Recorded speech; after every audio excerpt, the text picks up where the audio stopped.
처음 왔고요. 처음 와서 또 처음 여러분을 뵙습니다. 참 귀한 교회, 또 좋은 목사님, 또 사모님 만나서 교제를 하면서 참 좋은 교회다라는 인상을 받습니다. 여기 오면서 제가 지금 몇 분 이제 교회에서 상담하고 계시는 분들이 계신데 참 어려운 분들이에요. 어려운 사정을 갖고 계시는 분들이에요. 그래서 계속 좀 상담을 하는데 참 많이 힘들어하는데 잠을 못 주무세요.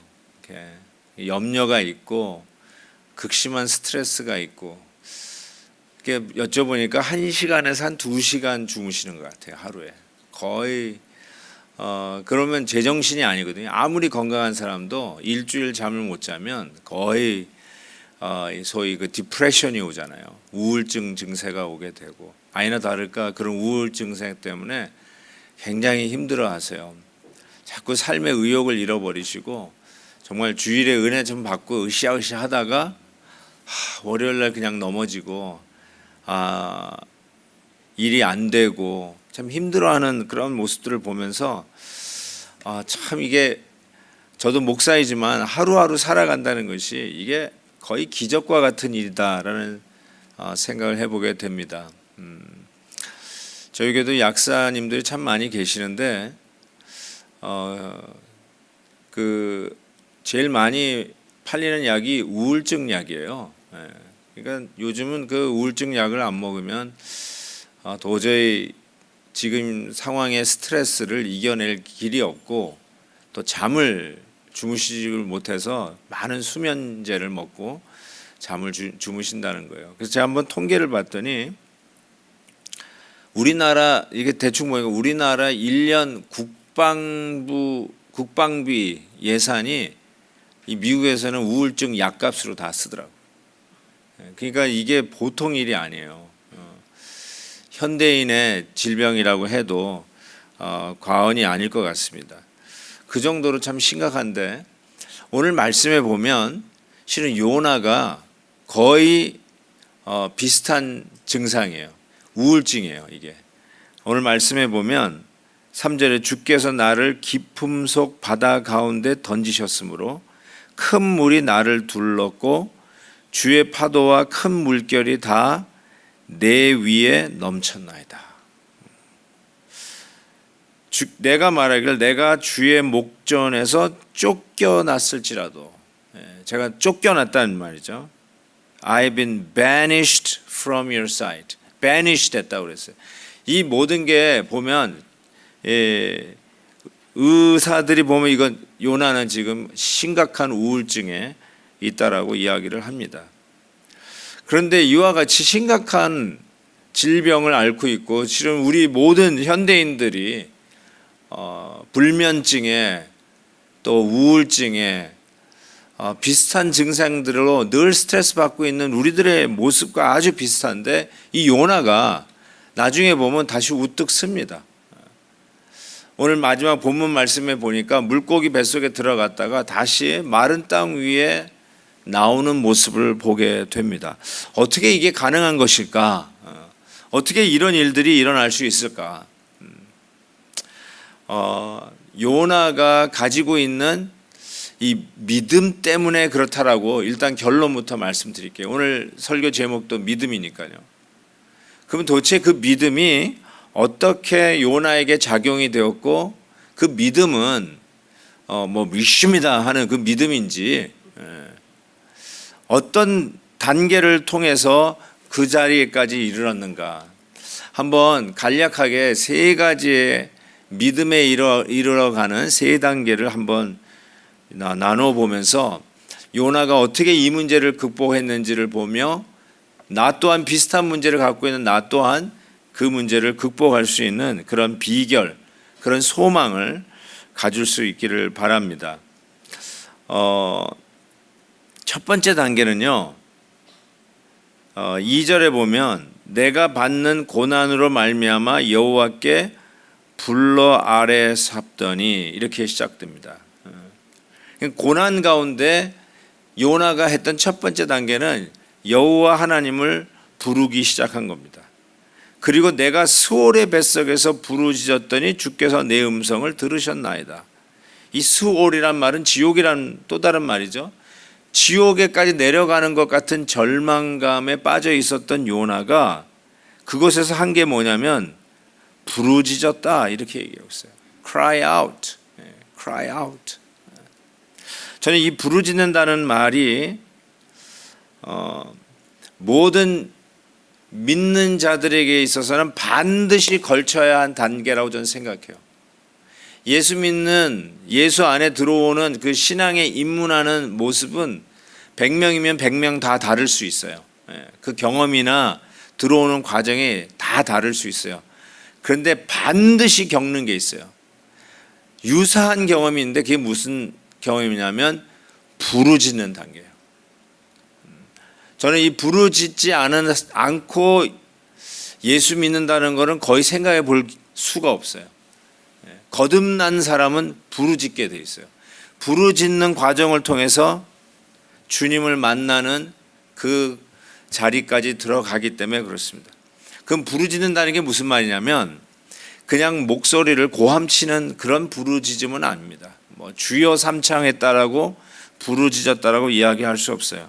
여기서 cry out, cry out이란 말은 자기의 가장 깊은 곳에서부터 하나님을 향하여 이것뿐이 없습니다 하고 소리치는 단계. 성경에 나오는 말로 바꾸자면 자기를 부인하는 단계. 주님께서 그러셨어요. 나를 따라오려거든 자기 십자가를 지고 자기를 부인하고 따라오라고 그랬어요. 그 self denial, 자기 부인. 자기 와이프가 아니라 self denial, 자기를 완전히 부인하는 단계. 그게 부르짖는 단계라고 얘기할 수 있어요. 부르짖는 단계. 내가 여태까지 살아왔던 그 인생길을 뒤돌아보면서 처음으로 한번 질문을 던져보는 거예요. 잘못 살았나 보다. 이렇게 사는 게 아닌가 보다. 나는 이게 살아오는 방법이고 이렇게 살아가는 것이 성공이라 생각하고 그렇게 배웠는데 이게 아닌가 보다. 내가 잘못 살았을 수도 있었겠다라고 처음으로 자기의 길을 뒤돌아보면서 의심해 보는 거예요. 세상 사람들이 성공했다 해가지고 잘 살아왔다고 생각했는데 처음으로 그러지 않을 수도 있었겠다라고 의심을 해보는 단계예요. 영어로 doubt your doubt. 자기의 삶을 처음으로 뒤집어 보는 거예요. 사람이 철이 들면 좀 깨우쳐가지고 사람이 좀 뒤집히는 그런 경험들을 한다고 그래요. 늘 청개구리 같이 살다가 부모님의 말을 듣는 온순한 아들, 딸이 되는 그때 뭐 해가 서쪽에서 떴느냐부터 시작해가지고 오늘 네가 뭘 먹었느냐 왜 그러냐 이런 얘기를 하잖아요. 그냥 일반적인 삶 속에서도 사람이 좀 바뀌는 경우에 그런 얘기를 한단 말이죠. 근데 정말로 주님을 만날 때 우리가 이 단계를 거치면서 자기의 삶을 처음으로 바닥에서부터 뒤집어 보는 inside out, 속에서부터 밖으로 내 보이는 자기 부인의 단계를 걸치게 됐어요. 그거를 뭐라고 얘기하냐면 cry out이라고 합니다. 부르짖는 단계라고 얘기합니다.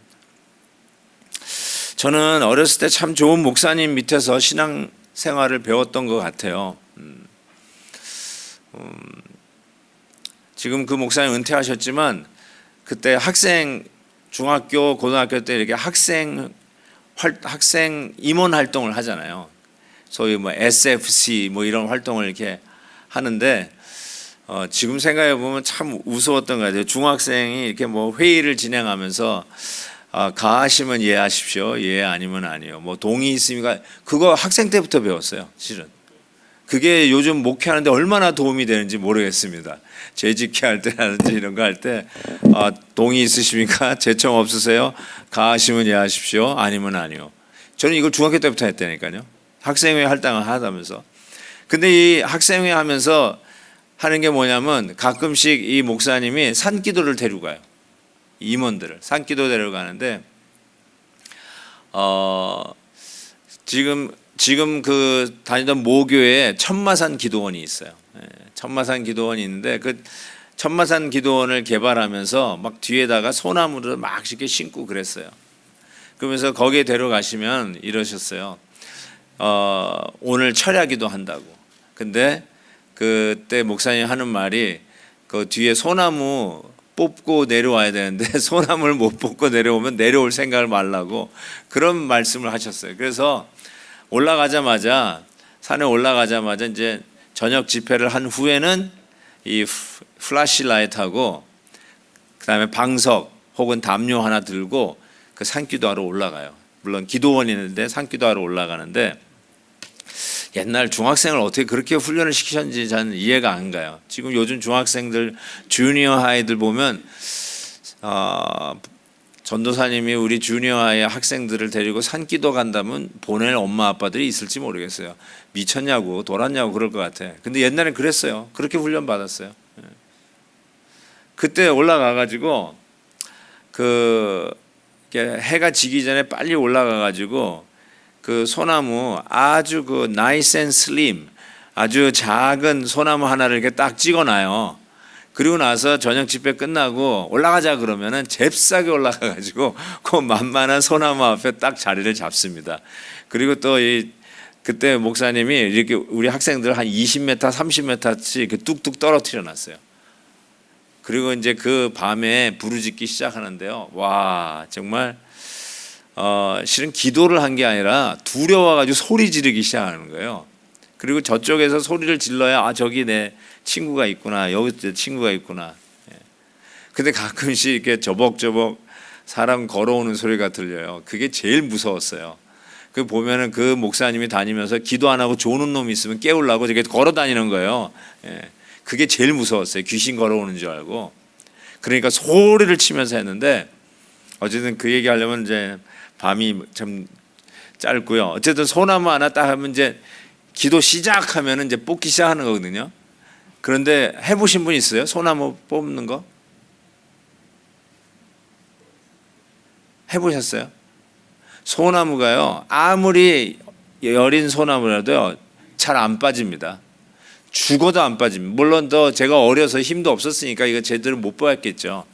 그러다 이렇게 하다가 안 되니까 일어나서 이렇게 뽑기 시작하는데 이게 되는 일이 아니에요. 그러면서 그 어린 마음에도 막 소나무를 뜯고 막 하다가 이게 안 되는 거 보고 주저앉았어요. 그러면서 느낀 게 뭐냐면 야 어떻게 요 작은 나무 하나 뽑지도 못하는 이렇게 연약한 존재일 수밖에 없는가. 나라는 사람이 이렇게 연약한가. 그러면서 그때 이렇게 툭 깨지는 게 있어요. 그런 복음성가에 있죠. 깨져야 하리, 깨져야 하리, 깨져야 하리, 더 많이 깨져야 하리. 그 찬송 아세요? 난 그 말이 무슨 말인지 알겠더라고요. 우리끼리 하는 말이잖아요. 우리 예수 믿는 사람 더 깨져야 합니다. 갑자기 들어오는 사람은 그게 무슨 말인지 잘 모르겠지만 우리는 알아요. 깨져야 한다는 말이 무슨 말인지 알 것 같아요. 정말 깨져야 하는 부분이 우리에게 얼마나 많은지 몰라요. 그런데 그거 하나 제대로 못하는 나의 연약함을 부족하지만 그 어린 마음에 그게 확 와닿는 거예요. 정말 내가 여리구나. 정말 한계가 있는 존재구나. 그걸 깨달으면서 이렇게 툭 터지는데 완전히 깨지기 시작하면서 회개가 나오기 시작하는 거예요. 회개가. 그러면서 진짜 이 철야라는 게 야 이거 뭐 10분 기도하면 땡인데 이걸 어떻게 밤을 통과하는 기도를 할까? 그게 쑥 지나가더라고요. 등에서 그 열기에 땀에 김이 나요. 김이. 새벽 이슬이 내리는데 김이 나요. 그런 훈련을 참 훌륭한 목사님 밑에서 배우면서 영적인 그런 영성을 요즘 그때는 영성이라는 말조차도 없었는데 영성을 좀 키웠던 것 같아요. 지금 생각해 보면 나는 그때 부르짖었어요. 그때 나를 부인하는 거를 배웠어요. 그때 거듭났어요. 그게 born again이에요. 어떻게 장년이 다시 어머니의 뱃속에 들어갔다 나옵니까? 똑똑한 바리새인도 영적으로 깨닫지 못하면 그런 어리석은 질문을 합니다. 도대체 거듭난다는 게 뭐냐? 중생이 뭐냐? born again이 뭐냐? 이런 질문을 던져요.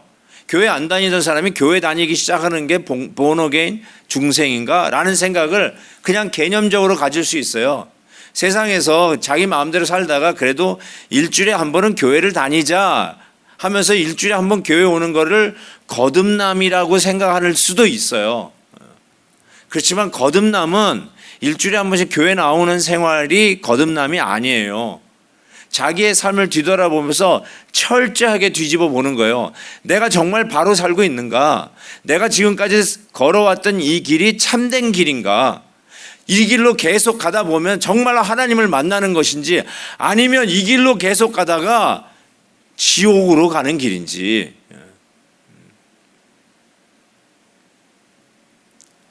유행고에 난 참 바보처럼 살았군요. 난 참 바보처럼 살았군요. 그거 원래 예수 믿게 되면서 깨닫고 쓴 노래인 거는 아시죠? 그냥 유행가가 아니에요. 예수님 만나고 나니까, 거듭나고 나니까 지금까지 걸어온 길이 세상에서는 출세했고 성공하고 박수 받는 길이었을지 모르지만 난 참 바보처럼 살았군요. 이게 아니었다는 것을 깨닫는 것이죠. 그게 뭐냐? 믿음의 첫 번째 단계라고 할 수 있어요. 부르짖는 단계예요. 그게 바로 저 수월의 뱃속에, 지옥의 인생의 맨 밑바닥까지 쳐서 내가 과연 무슨 소망이 있을까? 내일 아침에 눈 뜰 이유는 있을까? 내가 이렇게 계속 살아가야 할 이유가 있을까? 수많은 스트레스와 갈등과 절망 속에 폭탄 맞듯한 하루하루를 지내면서 과연 내일은 내가 살아갈 이유가 있을까라고 하는 질문을 던지는 나의 이런 답답한 삶 속에서 드디어 부르짖기 시작하는 거예요. 다른 거 다 해봤단 말이에요. 전화해 볼 사람 다 해봤고 도움 받을 수 있는 사람에게 다 청해봤는데 다 안 되는 거예요. 내가 아무리 생각해봐도 나를 도와줄 사람이 아무도 없는 거예요.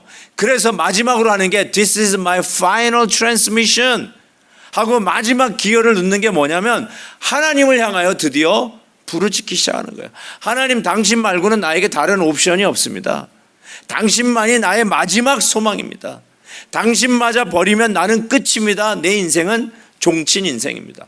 바로 그러한 마음으로 내 인생을 뒤돌아보면서 처음으로 내가 걸어온 길을 제대로 걸어왔는지를 한번 점검해 보고 의심해 보는 단계, 그게 바로 cry out, 부르짖는 단계라고 이야기할 수 있어요. 부르짖는 단계.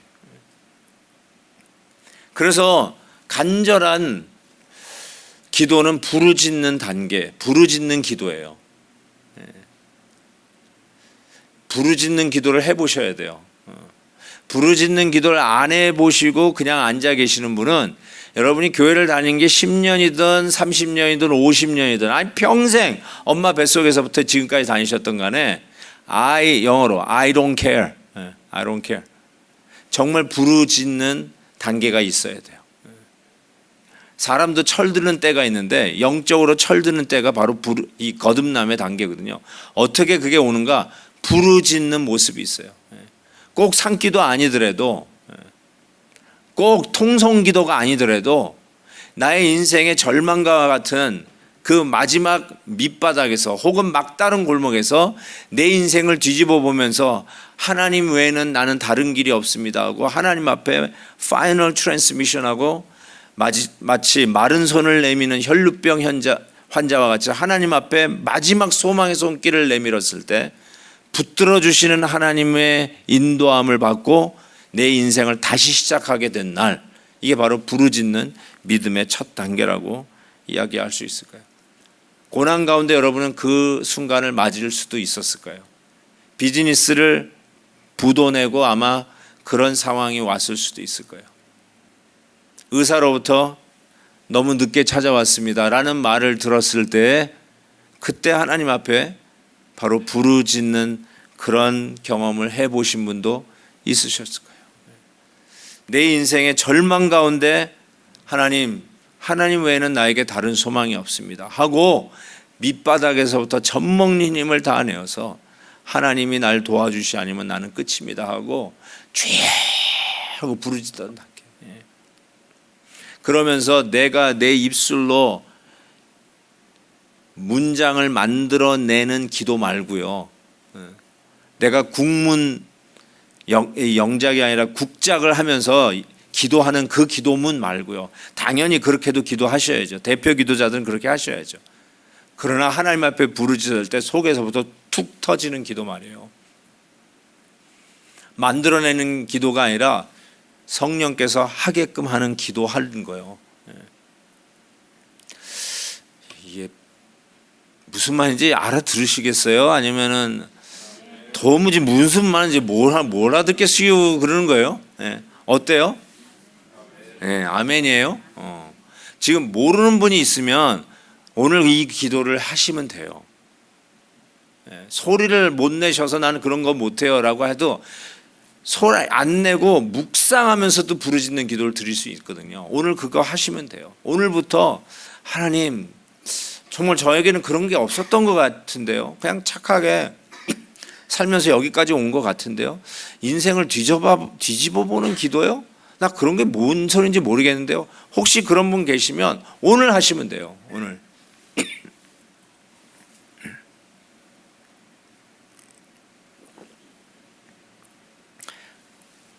나중에 그 기도 한번 그냥 주여 한번 하고 하죠. 오케이? 오케이?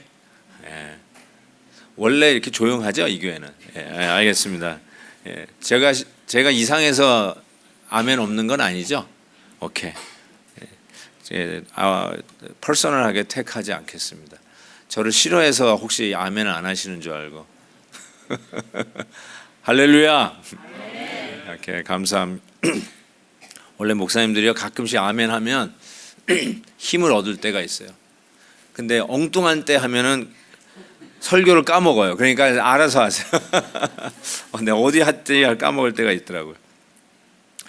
또 하나는요, 두 번째 이제 믿음으로 올라가는 이 부르짖는 단계 다음에 그 다음이 참 중요한 단계예요. 거기 보면 이런 말씀이 있어요. 4절인데요.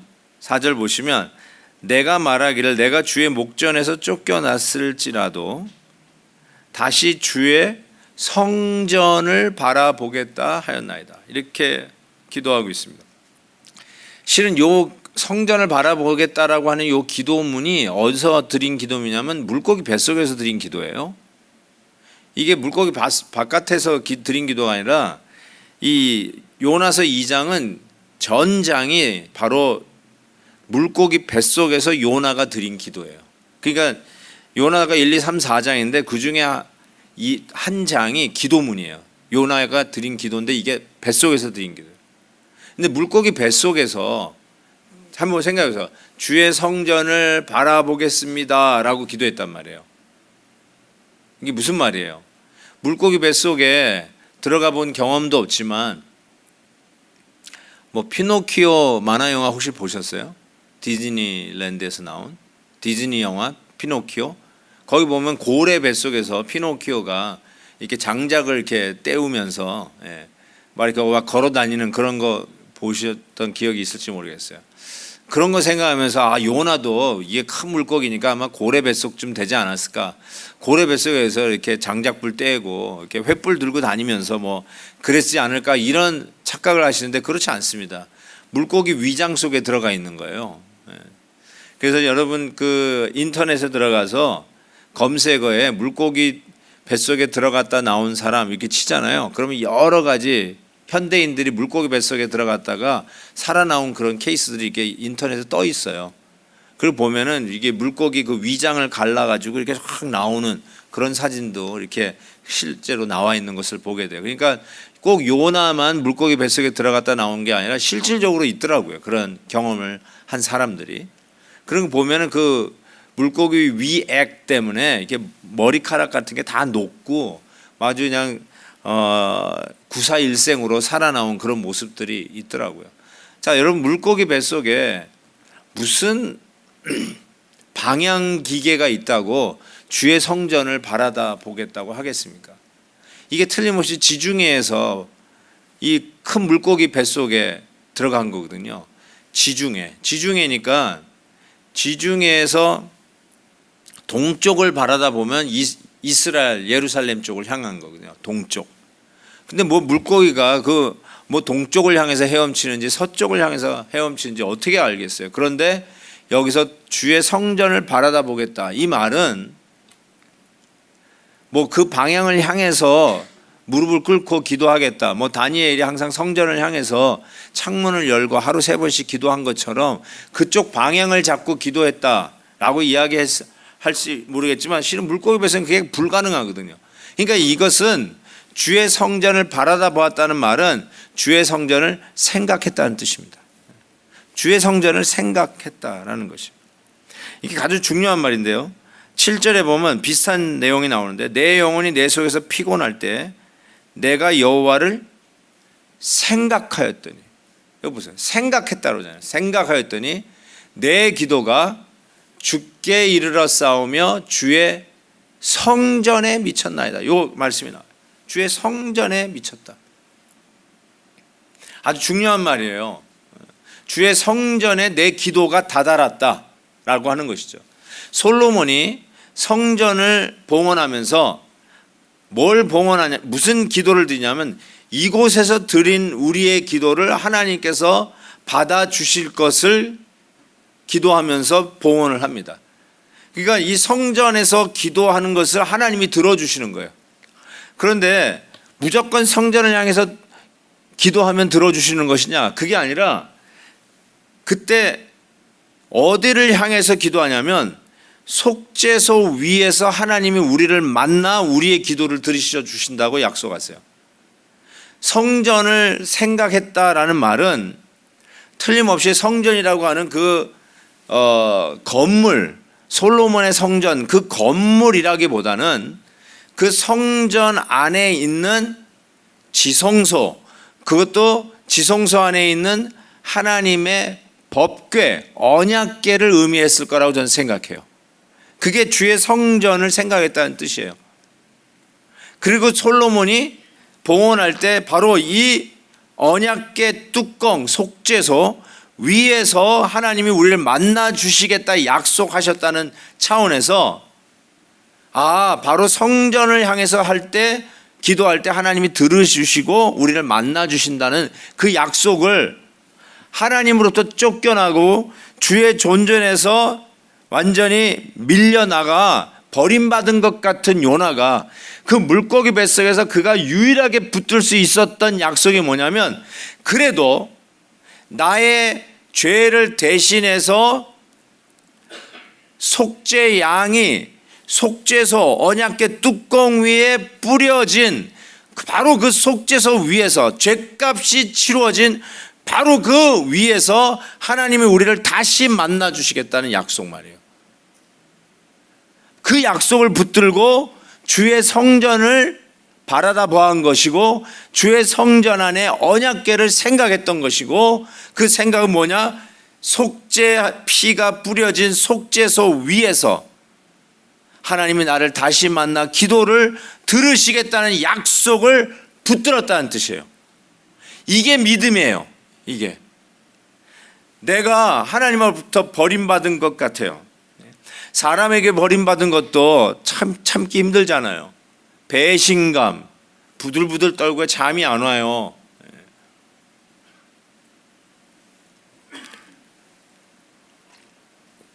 배신 당해 보셨어요? 그것도 믿었던 친구에게 배신 당해 보셨어요? 사기 당해 보셨나요? 그러면 정말 잠이 안 와요. 사람에게 배신 당해도요 참 힘든 거예요. 아직도 그게 한이 돼가지고 아픈 상처로 갖고 있는 분도 아마 적지 않아 있을 거라고 저는 생각해요. 근데 이 요나는 물론 자기 잘못이지만 하나님으로부터 쫓겨났어요. 하나님으로부터 완전히 밀려난 거예요. 하나님께서 no way 하고 딱 하고 don't come, 더 이상 오지 마라 해가지고 바알을 내려버린 거예요. 그래서 산의 뿌리까지 내려왔고 땅에 그 빗장으로 나를 막았다 이런 표현을 쓰고 있어요. 빗장이 내려지는 거예요. 예. 마치 우리 시큐리티가 있는 곳에 들어갔는데 바가 딱 내려가다가 안 됩니다. No access. 들어갈 수 없습니다. 돌아가십시오. 만날 수 없습니다. 거절당한 거죠. 얼마나 힘든 일이에요 이게. 그 요나가 그 거절당함 속에서 나는 이제 끝인가. 사람에게 기대할 게 하나도 없고 하나님을 배신하고 달아나다가 바다에 던져진 거 아니에요. 폭풍이 자기 때문에 온 걸 알고 바다에 그냥 던져졌어요. 하나님을 버리고 달아난 죄값을 받는 것으로 충분하죠. 맞아, 나는 죽어도 싸. 그럼에도 불구하고 이게 내 인생의 끝인가 라고 할 때 그가 물고기 뱃속에서 하나님이 예비하신 것이죠. 이것도 실은 물고기 뱃속에서 텁썩 잡아가지고 그 안에 들어간 거는 절망이 아니라 죽으려고 한 것이 아니라 살려내기 위해서 하나님이 예비하신 것이었어요. God provide. 영어로 보시면 provide가 요나서에 제일 많이 쓰여요. 준비하셨다, 예비하셨다라는 말이 굉장히 많이 나와요. 그래서 폭풍도 하나님이 준비하신 거고 큰 물고기도 하나님이 준비하신 것이고요. 그리고 나중에 4장에 나오는 박넝쿨도 하나님이 프로바이드 했다고 그러시고 뜨거운 동풍도 하나님이 프로바이드 하셨다고 그러시고 그 벌레, 그 시원한 그늘을 만들어줬던 박넝쿨을 갉아먹는 벌레도 God provide, 하나님이 준비하셨다고 그랬어요. 그 프로바이드에서 나온 영어 단어가 프로비전도 있지만 providence예요. providence가 뭐예요? 하나님의 섭리. 우리 인생에 시원한 박넝쿨도 하나님의 섭리고요. 뜨거운 동풍, 심지어는 나의 시원한 그늘을 갉아먹는 그 흉측한 벌레도 God provide, 하나님의 섭리고요. 폭풍을 몰고 오시는 그 폭풍도 하나님의 섭리였고 바다에 던져졌을 때 그냥 죽도록 바다 안에 가라앉지 않도록 큰 물고기를 정확한 타이밍에 보내서 첫 번에 그냥 덥석 물어 꿀꺽 삼키게 한 것도 하나님의 섭리였어요. 하나님의 섭리예요. 여러분 우리는 우연이 없습니다. 그 운 좋았다라고 얘기하지만 실은 우연이라는 것이 없어요. 섭리가 있어요. 섭리가. 하나님이 그렇게 하시는 섭리가 있어요. 우리에게는 우연같이 보이지만 나중에 살다 보면 하나님의 섭리였다는 걸 깨달을 때가 얼마나 많이 있습니까? 하와이에서 살게 된 거 우연히 오게 된 게 아니라 살다 보니까 하나님의 섭리였다는 거 깨달을 때가 얼마나 많이 있습니까? 우리 목사님도 시카고에서 여기 오셨다고 그러는데 하나님의 섭리가 아니겠습니까? 저 추운 나라에서 따뜻한 나라로 온 것도 하나님의 섭리라고 믿습니다. 저도 미국에서 이렇게 오래 살지는 꿈에도 생각 못했어요. 이민 와서 살지는 꿈에도 생각 못했어요. 정말이에요. 꿈에도 생각 못했어요. 우리 아버님은 성악을 하셨어요. 교회에서도 늘 성가대 지휘하시고. 근데 이민 와서 아이스크림 장사하셨어요. 필라델피아 소위 우리는 흑석동이라고 부르는데 자 흑인가에서 그냥 그 아이스크림 가게 하면서 흑석동에 사셨던 분 죄송합니다. 얼마나 힘들었는지 몰라요. 강도도 만나고요. 참 힘들었던 것 같아요. 그냥 턱시도 입고 폼나게 지휘하시던 분이 이민 와가지고 흑인가에서 아이스크림 가게 하면서 얼마나 힘드셨겠어요. 아이스크림 가게 종류가 66개였어요. 퍼주는 거 있죠. 뭔 그 66가지를 어떻게 외워요? 그럼 어떻게 외워요? 그냥 이렇게 지적하라고 그냥 포인트 그래 우리 아버님 포인트 뭐 이렇게 뭐 피스타치오 버터 피켄 아이스크림 뭐 여러 가지가 있었는데 막 그러면 못 알아듣니까 포인트 그냥 포인트 이거 달라는 거 이거 그러면서 하셨어요. 가만히 생각하면은 하나님의 섭리였던 것 같아요.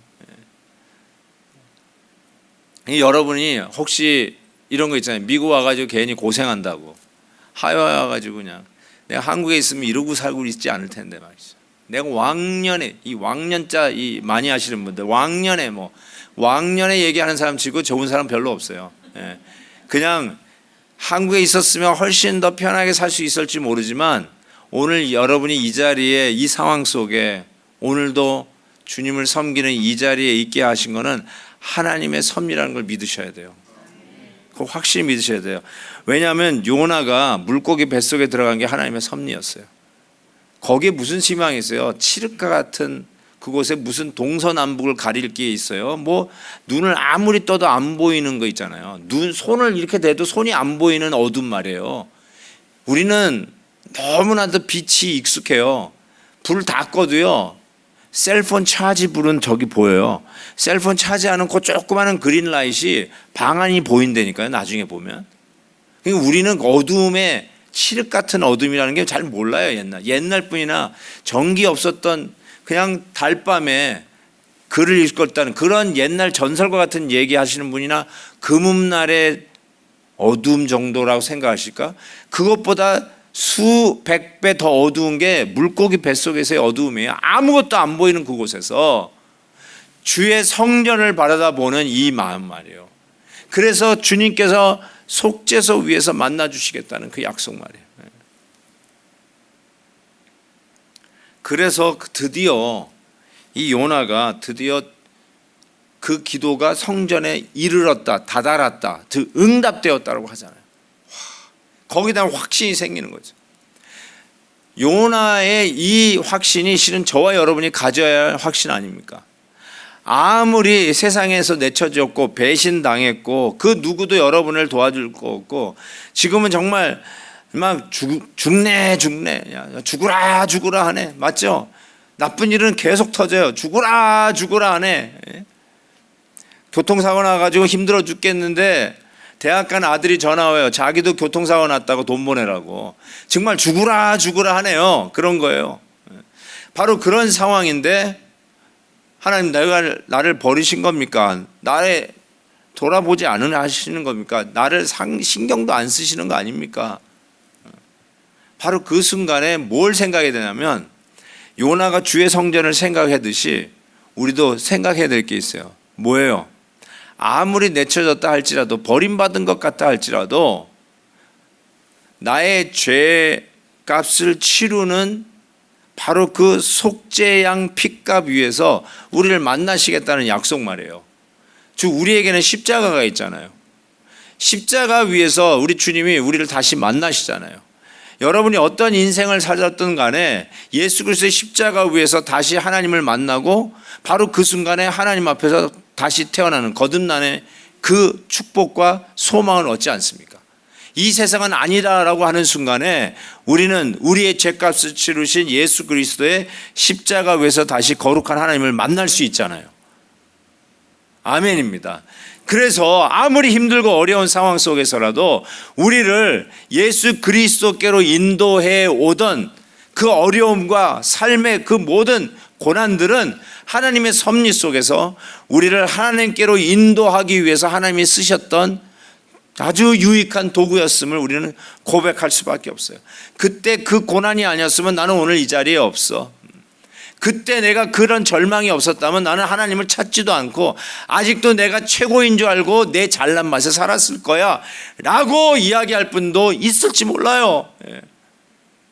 그때 그 어려움이 나를 향하여 철들게 했고 그때 그 고난이 나를 주께로 인도해 오는 하나님의 섭리였다라고 우리는 고백할 수밖에 없는 것입니다. 정말 하나님께서 우리를 그렇게 사용하시는 것 같아요. 그래서 이민 오게 하셨나 봐요. 미국 왔기 때문에 예수 믿는 사람이 의외로 많습니다. 미국 안 왔으면 예수 안 믿을 사람들이 정말 많아요. 외롭고 힘들고 말이 안 통하고 그래서 사람 그리워서 찾아 나오기 시작했는데 믿음은 들음에서 난다고. 늘 졸면서 교회를 다닌 것 같은데 어쨌든 들으면서 믿음이 생기기 시작한 거죠. 그리고 어느 날 어느 순간에 부르짖는 그 단계에 온 거죠. 하나님 앞에 부르짖게 된 거죠. 드디어 하나님의 말씀이 내 가슴을 치기 시작한 거죠. 하나님의 놀라운 역사가 우리의 가슴에 생기기 시작한 거예요.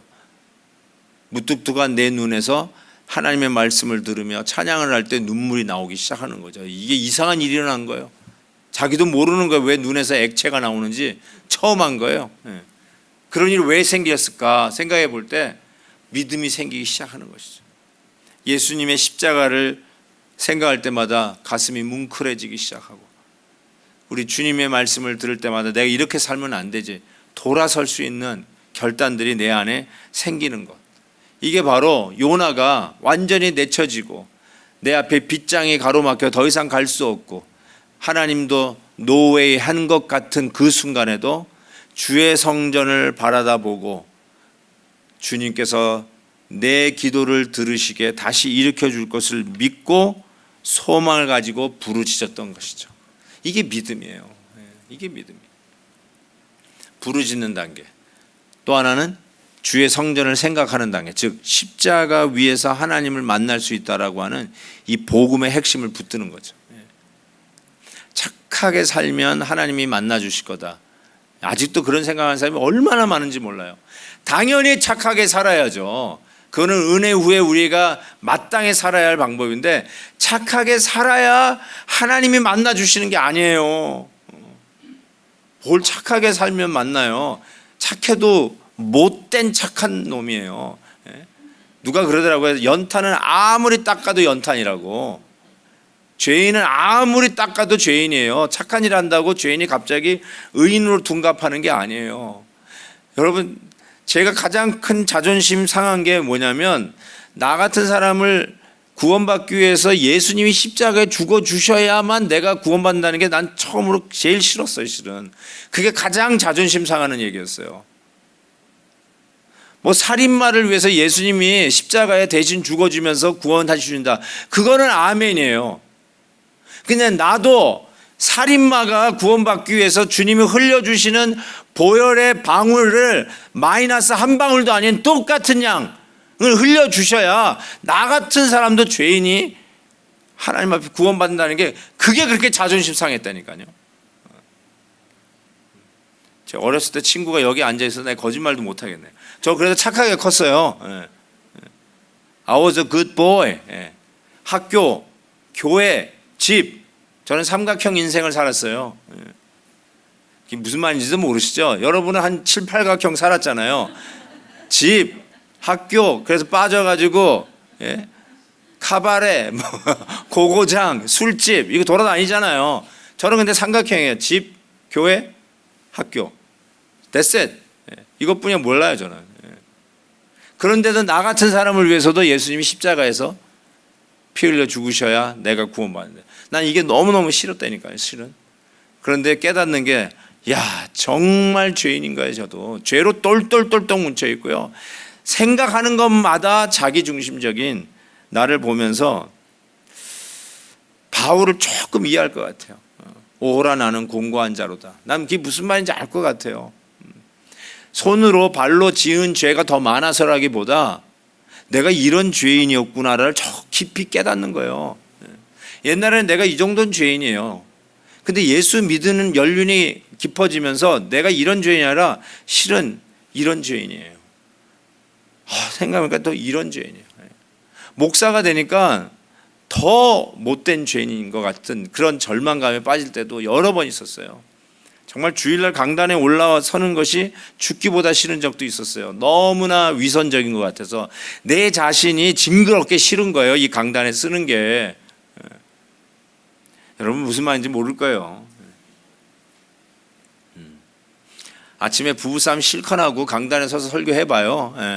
저기 앉아있는 아내가 너나 잘해 이러고 있으면요, 설교가 안 돼요. 설교가 진짜로 안 되는 거예요.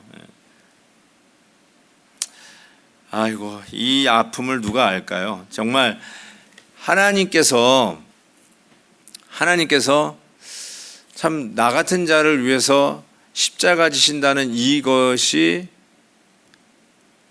목사 되는 저에게도 이게 유일한 소망이었어요. 내가 조금 사회봉사 좀 하고 착하게 살고 많은 사람을 이렇게 구제해 주고 내 재산의 절반을 막 나눠주고 뭐 그러면 뭐 좀 구원을 받는다 이러면 얼마나 근사할까요? 좀 그러면 구원받는 이 폼도 나고 말이죠. 근데 진짜 에베소 2장 말씀처럼 No wonder 이는 누구든지 자랑치 못하게 함이니라. 은혜로 말미암아 믿음으로 구원을 얻었나니 이는 누구든지 하나님의 선물인데 이는 누구든지 자랑치 못하게 합니다. 자기의 힘과 공로와 착함과 선함과 베품과 자기의 지적인 수준과 공부하는 길이와 사회적인 덕망과 위치로 구원받는다면 그 구원은 여러분이 자랑거리가 되죠. 자랑하면서 다녀야죠. 자랑 못하면 아주 이게 힘든 거잖아요. 근데 하나님께서 그거 자랑하지 못하게 오직 은혜로 Grace alone 오직 믿음으로 말미암아 By faith alone That's it. 좀 뭐 좀 해야죠. Nope. Grace alone 은혜 That's it. 그러니까 자랑하지 말라는 거예요. 하나님의 은혜로 주어진 거예요. 그러니까 여러분이 어떠한 삶을 사셨든 간에 예수 그리스도의 십자가 위에서 여러분에게 소망과 구원이 주어졌다는 것을 확실히 붙드셔야 된다는 거예요. 이게 믿음의 기초라요. 여기서 벗어나기 시작하면 이상한 왜곡된 이상한 모습으로 가요. 그래서 예수 믿는 사람께도 자기 의의를 자랑하는 싸움에 빠져요. 내가 더 잘났다는 거죠. 그게 자기 의의 잘남이에요. 내가 몇 년 예수 믿었는 줄 아냐고. 내가 이 교회 몇 년부터 다녔는 줄 아냐고. 이제 들어와가지고 말이죠. 깜짝이야. 이제 들어와가지고 뭐 그런 거 있잖아. 줄 세우는 거. 얼마나 못된 건데요. 그게 바리새인이에요. 성경에서 얘기하는 바리새인의 죄가 그거예요. 의로운 척. 어떻게 저 더러운 이방인들이 이제 예수 믿게 됐다고 네가 뭘 아냐는 거죠. 하면서 나이가 오래 예수 믿었던 내의 이런 의의가 갑자기 목에 깁스하게 만들고 남을 하대하게 만들고 내리 깔아보게 하고 아주 고약해요. 아주 고약해. 아주 고약해요. 그게 교회를 멍들게 하는 아주 주범인 거 아셔야 돼요, 여러분. 그래서 다시 믿음 뭐예요? 예수 그리스도의 십자가 위에서만 나는 소망이 있다는 거. 이거 하나지 다른 거 아니란 말이죠. 아멘입니다. 아멘. 자, 첫 번째 부르짖는 단계요. 자기 인생을 완전히 뒤집어 보는 거예요. 통밥으로 사는 게 아닙니다. 부모님에게 물려받은 가훈을 잡고 사는 게 아닙니다. 우리 예수 믿는 사람은 정말로 우리 주님의 말씀으로 사는 자들이에요. 그래서 내 인생이 사회가 주입한 인류를 살아야 성공한 인생, 그렇게 살아가는 것이 인생이 아니에요. 그거 잘못 살았다는 거죠. 완전히 다시 하나님의 말씀으로 내 인생을 뒤져봐 보고 재조명해서 하나님의 말씀대로 살아가는 것, 이거 부르짖는 단계가 있어야 돼요. 자기 부인의 self denial 이 단계가 있어야 되고, 두 번째는 그 상황에서 십자가 위에서 나에게 다시 소망을 주시고 다시 만나 주시는 바로 복음, 예수 그리스도의 십자가를 붙드는 거. 이게 너무너무나 중요한 거예요. 마지막으로 어쩌면 참 중요한 건데 이게 간과될 수 있어요. 그게 뭐냐면, 제가 이 말씀을 참 묵상하면서 많이 은혜를 받았는데 9절에 보면 나는 감사하는 목소리로 주께 제사를 드리며 나의 서원을 주께 갖겠나이다. 요 기도요. 이게 어디서 드린 기도냐면 아까도 얘기한 것처럼 물고기 뱃속에서 드린 기도예요. 물고기 뱃속에서 이렇게 했어요. 나는 감사하는 목소리로. 그 다음에 나의 서원을 주께 갖겠나이다. 그러니까 하나님 앞에 내가 헌신하겠다는 거죠. 근데 헌신을 어디서 하냐면 물고기 뱃속에서 헌신 기도를 드렸어요. 물고기 뱃속이라는 말은 내가 언제 죽을지 모르는 거예요. 이제 숨이 깔딱깔딱 넘어가겠죠. 이제 죽는구나, 여기가 내 마지막이나 할 수 있는 그 상황이에요. 빛이 하나도 들어오지 않았던 바로 그 물고기 뱃속에서 내가 주님께 헌신합니다라는 헌신의 기도를 드렸단 말이에요. 그것도 감사하는 목소리로. 그래서 저는 이게 상상이 안 가요. 도대체 이게 어떻게 더 나온 기도일까 상상이 안 가요. 그리고 이 기도가 나한테 뭘 가르쳐 주는가 생각하게 된 거죠. 저는 우리가 가지고 있는 착각 중에 하나가 내가 뭔가 좀 있어야 하나님 앞에 헌신할 수 있다라는 착각이에요. 이게 착각 중에 착각이에요.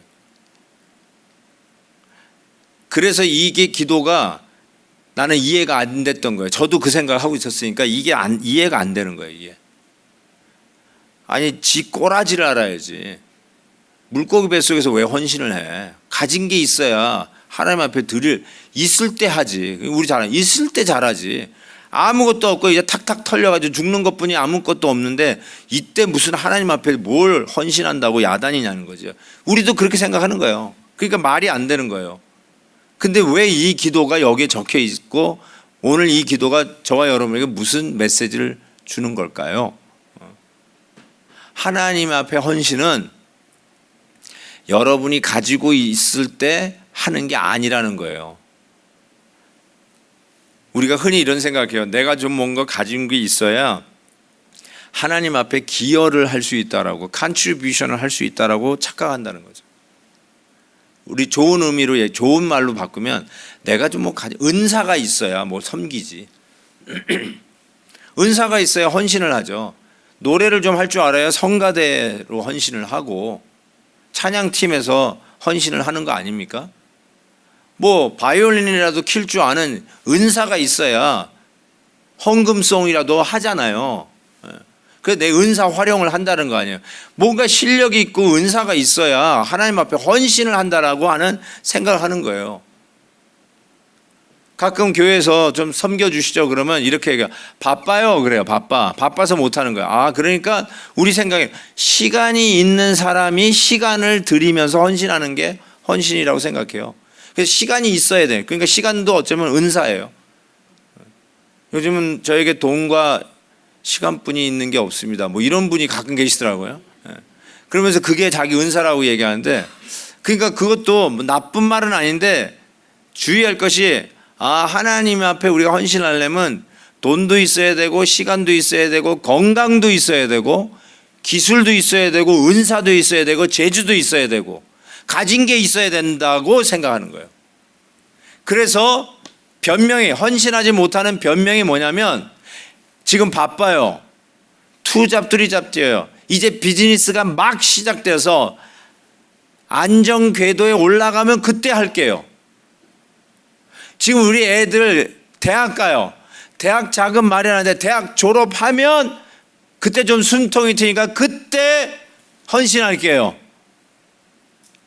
지금 제가 눈이 어두워요. 지금 류마티스 신경통이에요.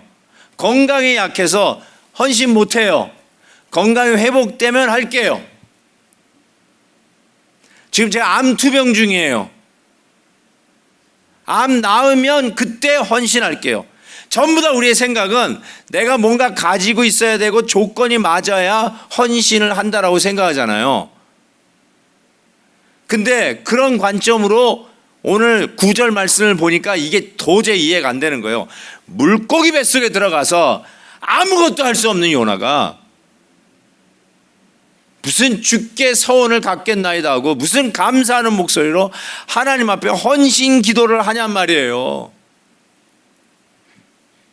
이게 도대체 뭐예요? 말이 안 되잖아요. 우리 식으로 얘기하면 낯짝이 없다 이거예요. 체면도 없어요. 있을 때 했으면 멋있잖아요. 건강할 때 니누의 성으로 가라 그럴 때 yes sir 하고 니누의 성으로 가면 폼이라도 나지 않아요. 달아나다가 물고기 뱃속에 들어가가지고 아무것도 못하고 죽는 날만 기다리고 있는데 그때 하는 말이 주께 헌신합니다. 벼룩도 낯짝이 있지. 그거 아니에요? 급한 일이 터졌어요.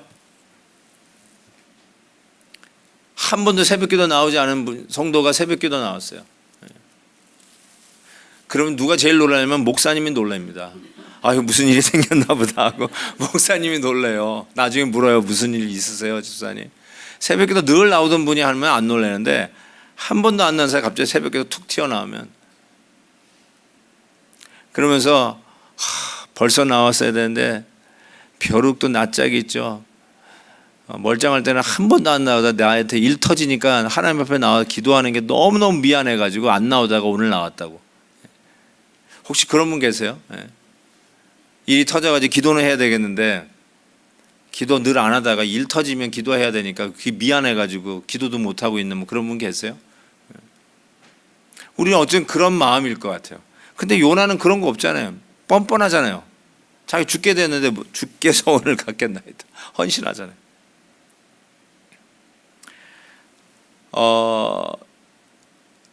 거듭남이라고 하는 그 책을 쓴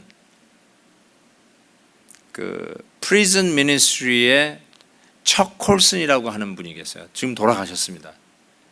이 척 콜슨, 닉슨 대통령 때 특별 보좌관을 했던 분이죠. 정말 만인지상 일인지하, 하늘 나는 새도 떨어뜨린다고는 막강한 권력을 갖고 있었던 그 척 콜슨. 그 워터게이트 사건 때문에 닉슨과 더불어 하야하고 이 척 콜슨은 감옥에 갔습니다. 근데 그 감옥에 가는 거 외에는 다른 옵션이 없었던 이 척 콜슨이 필립 타머스라고 하는 레이디안 컴퍼니 CEO가 C.S. 루이스의 그 Mere Christianity, 단순한 기독교라는 책을 전도용으로 줍니다. 그렇게 전도용으로 전할 만한 쉬운 책은 아닌데, 근데 그 책을 읽고 이 척 콜슨이 예수님을 영접하게 돼요. 제가 이게 그분이 쓴 자서전에 이 글이 나오는데요. 그래서 제가 Mere Christianity를 제 개인적으로 제일 많이 사서 전도용으로 썼던 것 같아요. 근데 그렇게 쉽게 읽을 책은 아닌데 어쨌든 그게 바로 Mere Christianity라고 하는 C.S. 루이스의 아주 명저입니다. 근데 그 Born Again, 그분이 이 척 콜슨이 쓴 자서전에 보면 그때 예수님을 영접하고 자기 차 안에 나와가지고 차 핸들을 잡고, 그냥 시동도 걸기 전에 차 갖고 처음으로 하나님 앞에 기도를 드리는 거예요. 어떻게 기도해야 될지 모르겠습니다 이러면서 시작해요. 그런데 이렇게 얘기해요. 주님을 만나서 주님을 나의 주님으로 영접하니까 나를 하나님 앞에 드리고 싶습니다. 나 같은 사람을 하나님이 사용하기를 원하시면 나를 하나님 앞에 드리니 나를 사용해 주옵소서 하고 그 순간에 헌신의 기도를 드려요. 좀 비슷하지 않아요? 요나하고? 막강한 권세를 가졌을 때 하나님의 일 할 수 있잖아요. 우리가 그런 거 있잖아요. 대통령, 예수 믿는 대통령이면 얼마나 좋을까? 그 힘 가지고 주의 일 나라 일을 하면 얼마나 멋질까? 그리고 우리 생각하잖아요. 가버너로서, 주지사로서, 상원의원, 하원으로서, 야, 지금 예수 멋지게 믿으면서 하면 얼마나 하나님 나라에 기여할까? 우리 이런 생각 하잖아요. 아니, 척 콜슨 특별 보좌관인데 그 막강한 권력을 가졌을 때 처음 얼마나 하나님의 일을 할 수 있는 기회가 얼마나 많았는데 이제는 감옥 갈 일이 남아있는데 그때서 비로소 나를 주께 드립니다. 나를 받으소서. 나를 사용해 달라고 하는 헌신의 기도를 드리는 게 좀 우습지 않나요? 있을 때 해야지. 뭐 이제 감옥 가면서 뭘 하겠다고 감옥 안에서. 그런데 하나님께서 그 기도를 들으신 거 아세요? 가장 위대한 교도소 사역을 한 분으로 하나님 쓰시잖아요. 교도소 다녀온 그 경험 때문에 그가 프리즌 미니스트리를 시작하잖아요. 정말 위대하게 하나님이 그분을 쓰셨던 모습을 보는데 그 기도를 들으신 거예요. 그 기도 들으신 거예요. 자, 그러면 요나는요? 하나님께서 요나의 기도를 들으신 거예요. 그래서 마른 땅에 나온 거예요. 마른 땅에 그냥 나온 게 아니라 하나님 죽게 헌신합니다. 어디서요? 죽기 일보 직전, 숨이 깔딱깔딱 넘어가는 그 순간 죽게 헌신합니다 할 때 하나님께서 쓰시겠다고 하니까 하나님이 쓰시려면 어떻게 해요? 끄집어내서 쓰셔야 될 거 아니에요. 끄집어내서 쓰시잖아요. 여러분이 건강해지면 하나님 앞에 헌신하겠다. 여러분 여기서 계산하고 있는 사이에 실은 헌신합니다 그러면 내가 쓰겠다. 그런데 암투병 중이야. 그럼 어떻게 하겠다는 거야 하나님이? 쓸랬는데 암투병이라. 암 낫게 해서 쓰실 거 아니냐고요. 그게 하나님이시잖아요. 그게 하나님의 능력 아니에요? 돈이 없어서 섬길 수 없어요. 돈 줘서 섬기게 하실 거 아니에요. 하나님이 원하시면 그렇게 할 수 있잖아요. 몸이 아파서 못 섬기겠다. 건강 주셔서 섬기게 하실 거 아니에요. 영어를 못해서 못하겠다. 영어 가르쳐 주셔서 하게 될 거 아니에요. 뭐 방언이라도 터지게 해가지고 그렇게라도 쓰실 거 아니에요. 그렇게 급하시면. 여기에 우리의 오류가 있어요. 내가 있어야만, 가져야 있어야만, 뭔가 있어야 하나님을 섬길 수 있다라고 하는 착각이 있단 말이죠. 왜 하나님은 전지전능하시다는 고백을 해놓고선 왜 하나님은 나를 사용하실 때는 내가 뭔가 갖추어야만 비로소 하나님 나를 쓰실 수 있다라고 생각하십니까? 그게 교만이죠. 그래서 이 기도를 이상하게 생각하는 내가 이상한 거지, 실은 요나는 전능하신 하나님께서 원하시면 뜻대로 나를 마른 땅에 토쳐내서라도 쓰실 것이다, 어떻게라도 쓰실 것이다 라는 생각에 하나님에게 맡긴 것이죠. 하나님 앞에 헌신한 것이죠. 그래서 건강상의 이유로, 시간적인 이유로, 재정적인 이유로, 가족적인 이유로, 바쁘다는 이유로, 언어가 안 돼서, 공부가 아직 안 돼서, 우리 자녀들 때문에 수많은 excuse after excuse, 변명 after 변명, 그 변명을 계속 늘어났는데 그 변명이 전부 다 하나님 앞에 헌신할 수 있는 장애물로 다 갖춰져 있는 거예요. 그래서 항상 하나님은 내 이것보다 힘이 없는 분이에요. 이게 해결돼야 하나님도 나를 쓸 수 있어요. 그런데 요나는 물고기 뱃속에서 자기 자신을 헌신했어요. 만약에 요나보다 더 힘든 경우가 있는 분이 계시면 이 자리에 여러분 계속 변명을 하셔도 될 것 같아요. 나는 앞만 봐도 난 요나보다 더 힘들어. 물고기 뱃속에 있는 것보단 내가 지금 더 힘든 것 같아요. 그러면 그냥 그 변명을 주장하십시오. 내가 왜 하나님 앞에 헌신을 안 하는지 계속 그 주장하십시오.